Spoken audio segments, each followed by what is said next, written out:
Kama hauna ujuzi wowote ambao unaweza kukuingizia at least milioni 5 kwa mwezi, hili ndio linatakiwa liwe lengo lako la haraka zaidi. Huna unacho invest, unataka kuinvest, achana masuala ya kuinvest. Kwa sababu kwenye kuinvest kuna watu wanaotengeneza pesa na watu wanaopoteza pesa.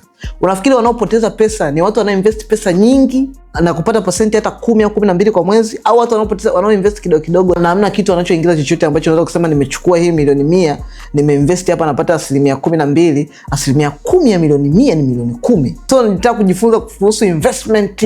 Tuna shilingi ngapi mdogo wangu? Mimi hapa nina milioni 1 nataka kutafuta sehemu ya kufanya investment. No, stop.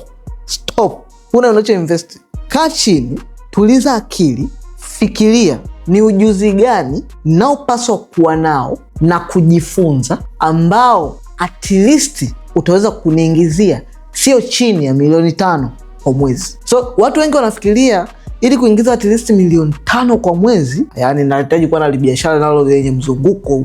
Hizo ni hadithi za kuhadisiwa. Ukikaa chini ukajifunza ujuzi mmoja maalum ambao huo ujuzi utakaoweza kukutengenezea level hii ya pesa, hapo baada ya kupata ujuzi utafocus kwenye vitu viwili vikubwa, ambapo hivi vitu viwili ndio vitakuongezea potential kubwa ya kutengeneza pesa nyingi. Jambo la kwanza, ukishakuwa na ujuzi wako, jifunze namna gani ya kufanya marketing. Kufanya marketing ni kuhakikisha una uwezo wa kuwafikia watu wengi zaidi wanaohitaji suluhisho ambalo juu ya changamoto walionayo, ambayo suluhisho hiyo inatolewa na skills ama ujuzi ulionao. So jambo la kwanza ni kujifunza kuhusu marketing. Alafu jambo la pili ni kujifunza namna gani ya kuweza kuuza. Kuuza ni kumfanya mtu yoyote, a total stranger, asiyekufahamu, atoe hela yake mfukoni akupe wewe. Kwa sababu hizi skills mbili ndo zitakazoingiza pesa nyingi kwenye biashara.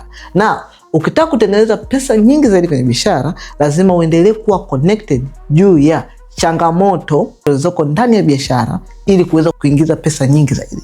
Badala ya kuanza kufikiria sisi tunatakiwa nini biashara kubwa, achana na hivyo vitu bro. Tafuta changamoto unaweza kuitatua, tafuta solution yake, alafu kisha master hiyo solution, jifunza vitu viwili, kwa sababu hivi vitu viwili ndio vinafanya biashara kukua. Sasa ukijua hivi vitu viwili, hapo una biashara. Unahitaji chochote kingine, hapo una biashara. Ndio maana nimeandaa platform maalum ambapo utaweza kujifunza skills tofauti, namna gani unaweza kuwa freelancer kwenye engo tofauti. Alafu sasa nitakufundisha huo ujuzi wenyewe. Pia nitakufundisha namna gani ya kufanya marketing kwa kutumia social media na digital platforms, namna gani ya kutengeneza personal brand kwenye hii platform.